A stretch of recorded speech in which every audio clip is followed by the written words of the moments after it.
Hello and welcome to more Dark Souls 2 with Mioni Black Mage.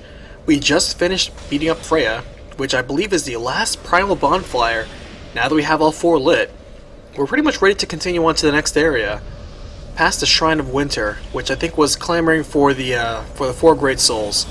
Although, and granted I have done this too, through all the grinding that I've done throughout the game, I have collected more than 1,000,000 souls aggregate, so I could technically pass through that area. Still, as per form, what we're doing is we're sweeping through. We just got a key that I believe is the key that opens a few of those gray lattice doors, and we're going to continue on. There's one in the Spider Shrine, I know that, and there's a couple of locked doors in this area as well, and I'm going to go to those first. Afterwards, we need to visit Vengarl and tell him that, the Headless Man, of course, in the Shaded Woods, and tell him that we did find his body and we did take care of it. And let's see if he gives us something. Afterwards, it's on to the next area, wherever that is. Alright. Since most of this is retread, I think I'm just going to talk about something else. Let's see.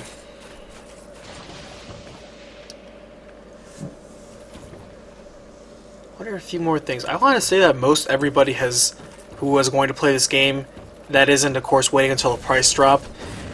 I want to let you guys know that I completely understand where you're coming from. Maybe your budget's a little tight, but I do highly recommend that, one, if you're enjoying this, fantastic, so glad I could provide a service. But number two, definitely buy this game. Buy it new if you can, or buy, pre-owned, whatever. But the point is, definitely support this game.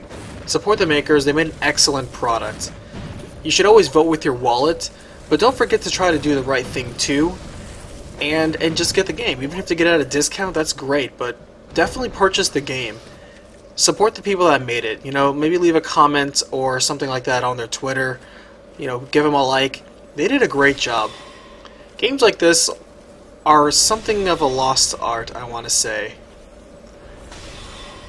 You don't find too many games like this that are kind of not afraid to take chances. Granted, this is a sequel, and it's technically the third in the series. And yeah, I'm counting Demon Souls for that purpose. Yeah, I'm getting good with my sniping. This is the first of the locked doors here. Yeah, a lot of these spiders keep dropping the Zweihander sword. But yeah, definitely keep supporting games like this. There are a lot of RPGs out there that have gone under the radar that I feel a lot of people need to be more attention to. Usually when it comes to RPGs, everybody has, we have to have these huge lofty standards, and the most expensive AAA games that come out there, those are the true archons of the RPG genre, and everything needs to be compared to this. They are the king of the mountain, they set the new standard, and everything else about that, nobody else can compare. They are the best of the best of the best of the best. And that may be true if you're an incredibly devout fanboy, shall we say. But let's go ahead and calm down, keep an open mind, and consider strengths and weaknesses of every game that we have. There are plenty of good games out there that, frankly, the only polish that they may have needed was maybe a little bit better in the animation department or the graphics department, things like that. Otherwise, the gameplay, the story, the action combat, the exploration of the world itself, great. There's not really too many problems to it. It's a solid game throughout the entirety of it, and well done. Some of these are PC port games that were actually ported to the console, that were mostly PC games, but like I said, were ported to the console, that I highly recommend you play if you like one type of game and are interested in playing something similar. For example, if you like action RPGs, not necessarily the hard but fair type like Dark Souls and Demon Souls, but in the move are an action RPG. And it's funny because, where was I going with this?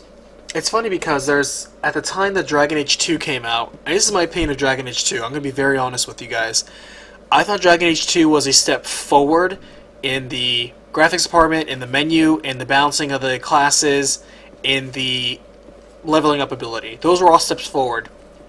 Just about everything else was a step backward.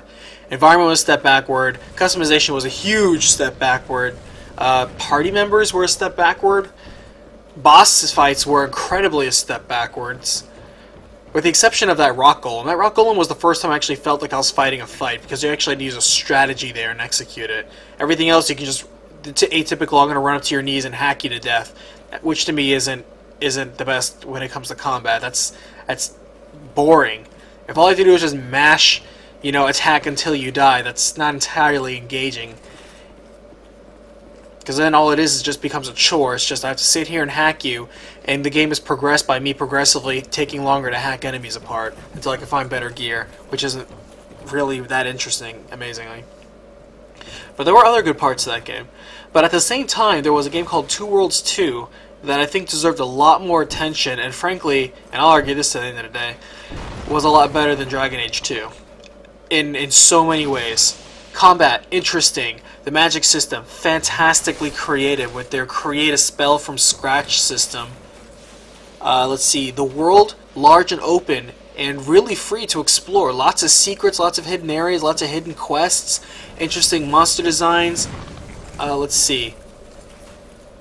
Voice acting is okay. Character crafting is okay. Graphically, it wasn't very impressive at all, frankly.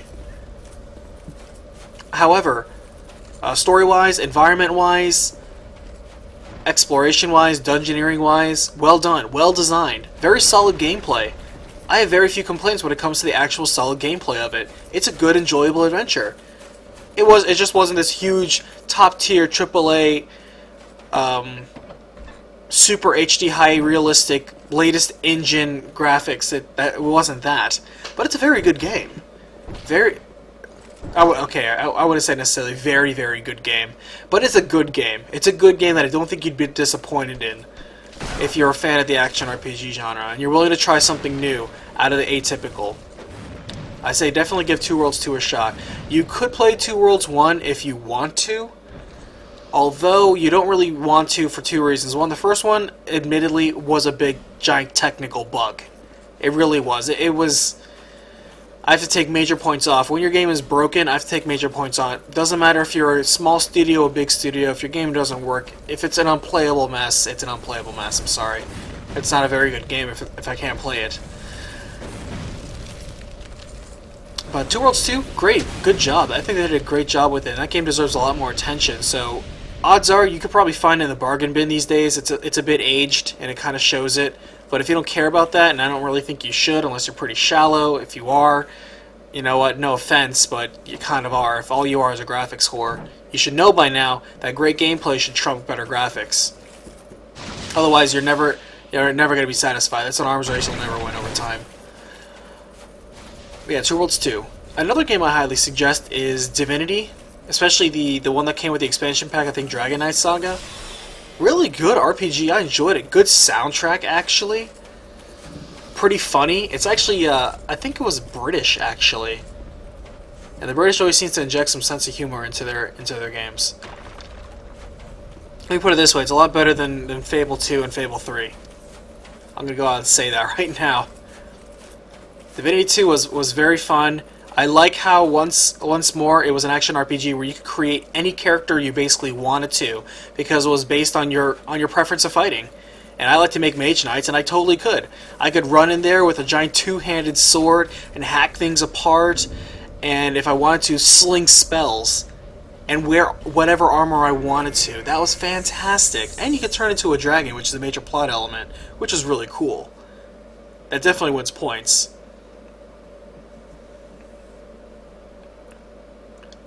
I also like it when in games like that there's choices, quote unquote, like NPCs offer choices, there are choices for quest resolution, there's multiple ways of ending quests, and they actually matter. Your choices are permanent and many times come back later in the game with other events or other NPCs or sometimes even bosses or encounters or equipment that are locked out or you can't access or are unlocked, and you get awarded based on your choices, based on your sincere choices. And there's some that are, frankly, not better or worse. It's just however you want to play. I very highly suggest Divinity 2 if you haven't already played that and you're looking for, again, another not too well-known but fun, well-played RPG. I made a a tips and tricks video for a long time ago. And if you want to hear me with incredibly, insufferably awful, just awful audio equipment, because that was when I was just basically getting started trying to record and do videos online, and I had no gear, no good editing software, and a terrible mic, even worse than this one. And I know I don't have a top-of-the-line one, and I really should invest in that. But still, let the game speak for itself. It's good. It also ends in a way that you may not expect. So if you're looking for something that may throw you a curveball at the end, an actual well-written twist, it's up there. It is you who vanquished my body. It is my body, you see. I do not mourn for it. Let's see, what else is pretty good under the radar. Oh, if you're a fan of the Tales series, Namco Bandai's signature flagship RPG series, the Tales series, if you're a fan of that, I incredibly recommend, if you haven't already played it, a game called Eternal Sonata. That is a fantastic RPG. And at the time when I was playing it, I easily regarded it one of the most creative RPGs I have seen for years. For years. And this is like a year or two after Oblivion. And keep in mind, I liked Oblivion. I especially loved Shivering Isles. But I didn't think it was the be-all, end-all game like many people apparently still think so. No, Eternal Sonata was great. Wonderful music. Fantastic, vibrant world. Really interesting characters, or at least half of them are anyway. Good multiple thread lines and plot lines. Very engaging combat. Very much so. Even more engaging on a tactical level than typical Tales games in many regards. And a very creative premise that I don't want to spoil, but I guarantee it falls under no tropes. Nobody has done anything like this in terms of mainstream RPGs. It may remind you of some movies, and it's not like the first time it's been done, but it's something you don't see often, and maybe your first time experiencing in terms of plot and premise. Excellent game, superb quality. I highly, highly recommend it. It's a fantastic game.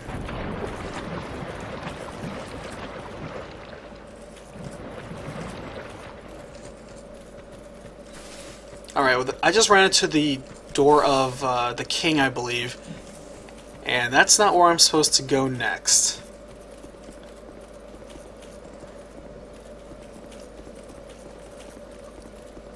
Those doors of the king are still areas that are on the checklist of things to check back later once you either beat a boss or get a unique key. Because you have those king gates that people are saying ask for a ring, so probably some sort of king's signet ring later. There's also a giant dragon statue that I can't really interact with but looks special, and also these multiple giants, sort of trees in the Forest of the Fallen Giants that are obviously important but can't really quite figure out what. And will probably come into effect later. It's always important to check these things out, and odds are all loops will be tied up towards the end anyway.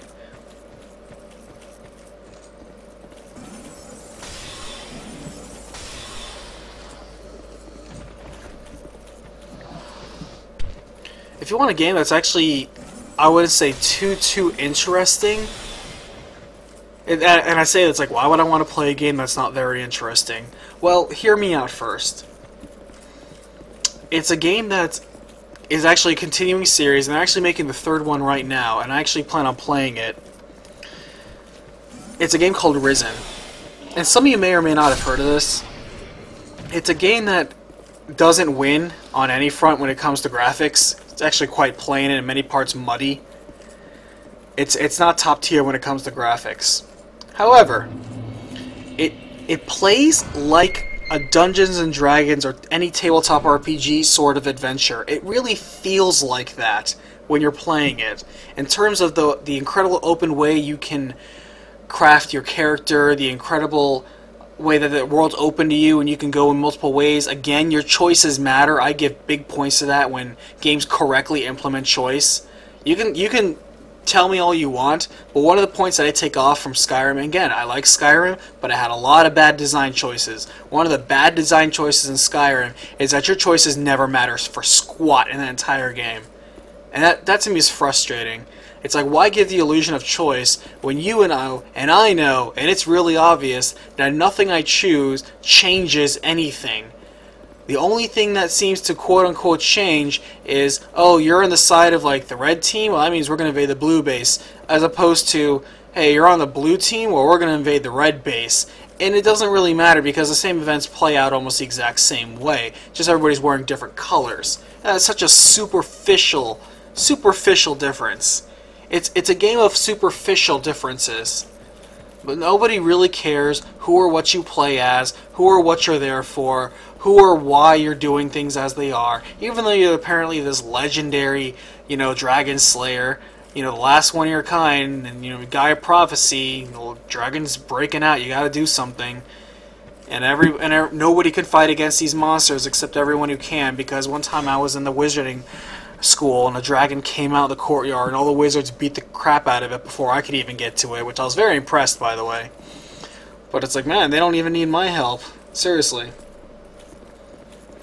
Some of the main quest missions are visually incredible. I have to say, I'm very impressed with some of the creativity.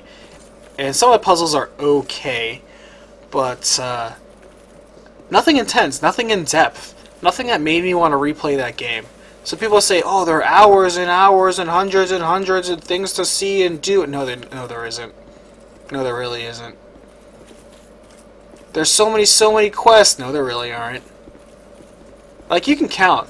There's close to like 100 actual, tangible, separate quests in Skyrim. But many of them are very much repeat quests that have little to no returning value or interest or adding anything to your story or experience. They're the most boring possible type of fetch quest. And I was very disappointed in that. It's a game that seemed to improve in many aspects, and again, take a step back when it came to actual game design. It took a lot of steps back in game design. But a lot of people forgive that because they're impressed by the graphics or the scope of it. And that to me is just, gosh, you guys, like, once again, gameplay is more important than graphics. You just can't tell some people that. But to each their own. It does provide an incredible immersive experience. This isn't a Skyrim bashing thing, by the way. It does provide an incredibly immersive experience. There are many points in the game where there are many finite attentions to detail that are very clever, well done, and you may be focused more on that than the actual main game, taking you in and out of it like that. It's kind of interesting like that. It betrays the overall focus and main plot of the game, sure. Because, apparently, once again, it's one of those, oh, the world is on the brink of disaster, you better hurry up, but there's actually no rush kind of deal. Some of the quests are pretty interesting and clever and creative. I do like them. For every one good quest, though, there's basically 10 terribly boring quests, which is a terrible ratio. But,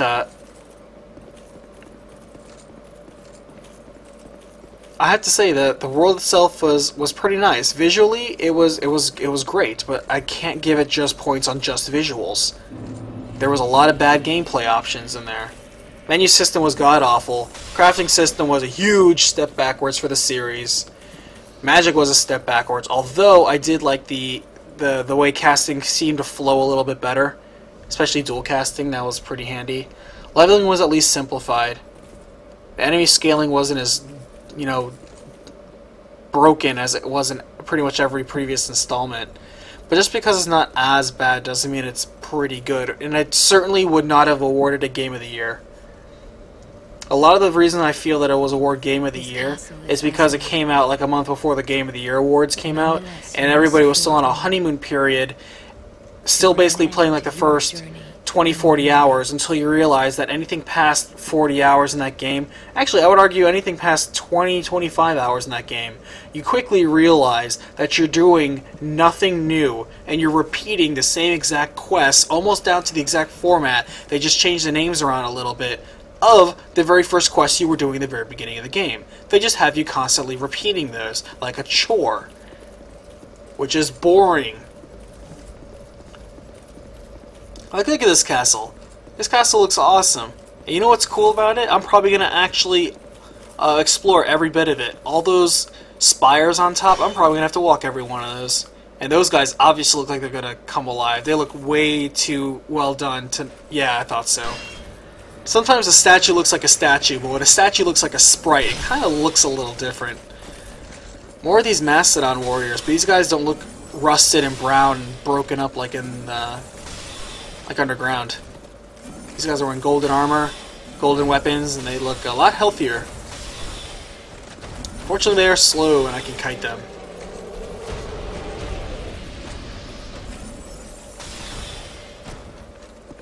I would say I'm under-leveled for this area, but I don't have a choice. There's nowhere else to go but forward.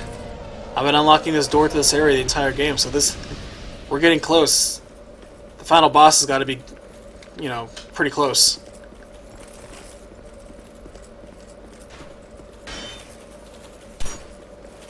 These archers, by the way, these bowmen, I swear they're practically the death of me. They're so irritating. But yeah, more Skyrim bashing. They didn't fix a lot of the poor game design choices in the previous one, which shocked me. I actually didn't play Oblivion for probably 4 years until after it came out. The reason why is because I played Morrowind and was thoroughly disgusted by the experience. I have to say, I didn't like a lot of Morrowind.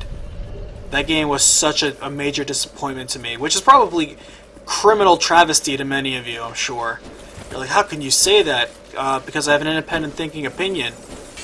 And I think you'll find that if you just calmly listen to me and take your biases out, that you may agree that some of my criticisms are in fact valid.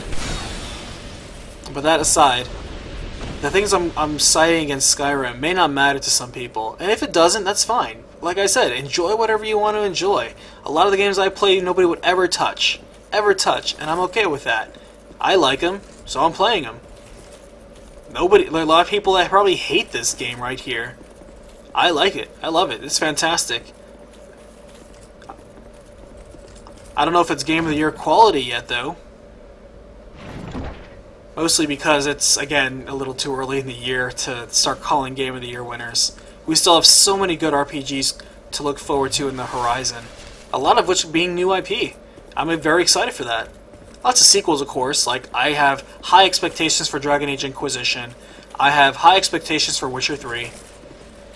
I have hopes, although actually, that's probably going to be a 2015 release. Games like Final Fantasy 15 and Deep Down. High expectations for those, but those are probably 2015 releases. I have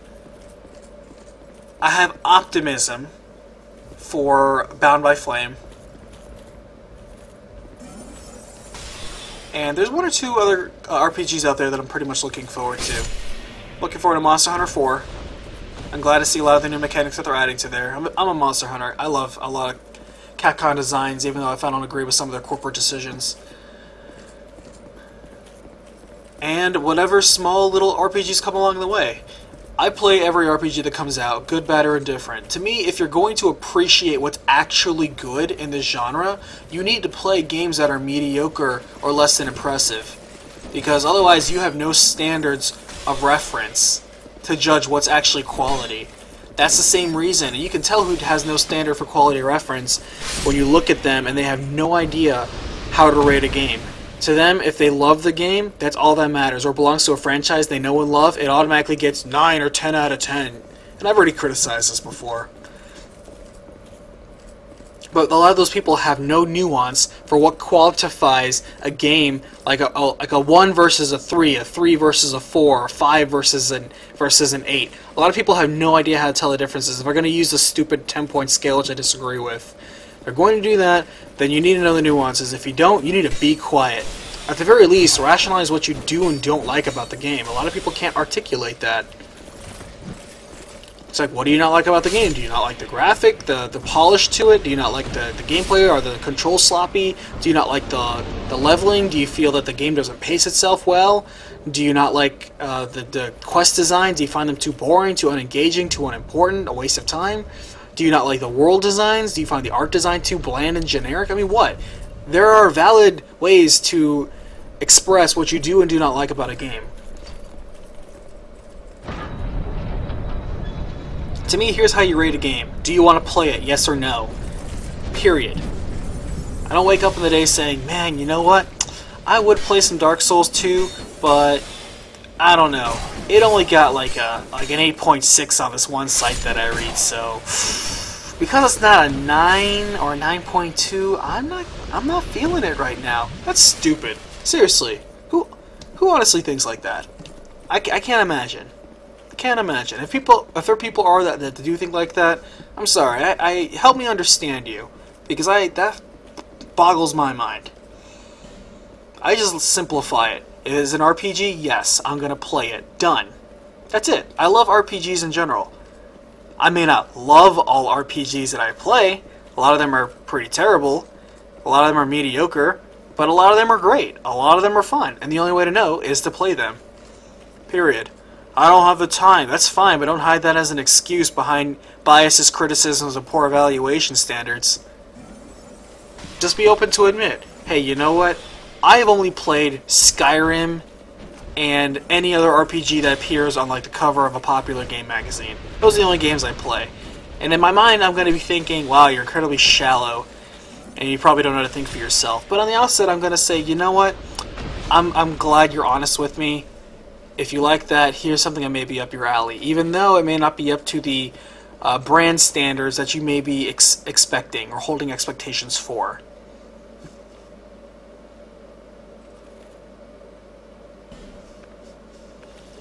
Alright, so these hallways of Drangleic are pretty treacherous. These Gold Knights pack a bit of a punch on them, I have to say. Wow, that was the worst Soul Vortex I think I've ever launched. There we go, that's more like it.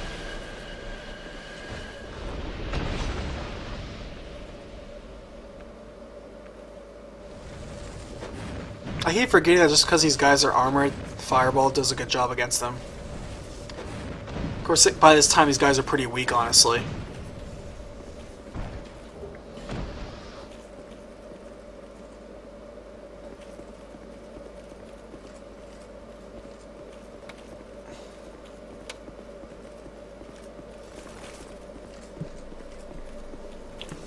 I have to admit though, I kind of wish my magic was a little stronger.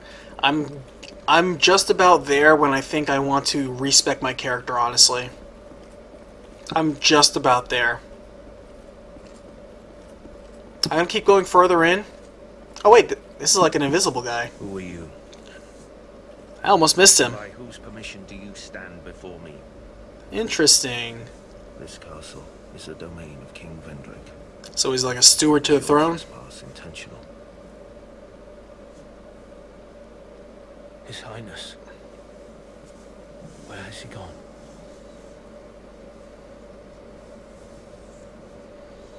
Like I said though, if I redo my character, and if I'm gonna go full mage, I'm gonna max out my intelligence, and I'm gonna put the rest of the points into bare minimum for strength and endurance and things like that, and dump everything else into faith. I want to kind of make like an archmage type character, able to wield fire and lightning and soul magic pretty much well. So I'm always covered when it comes to magic, and forego my heavy armor wearing, forego a lot of my high strength.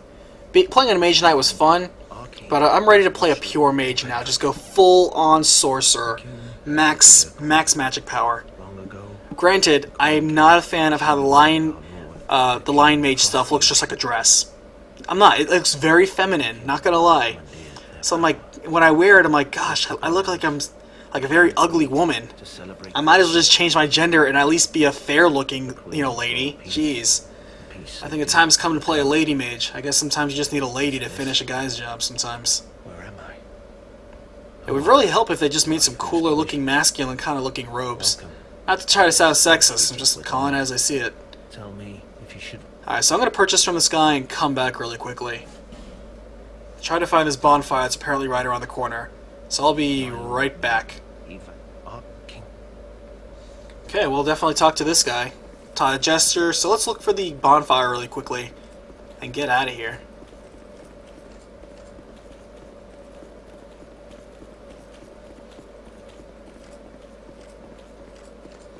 Alright, some people say there's a bonfire past here, so let's check it out. Oh, there's definitely a guy. Ah, I hate it when that happens, when you throw past the person.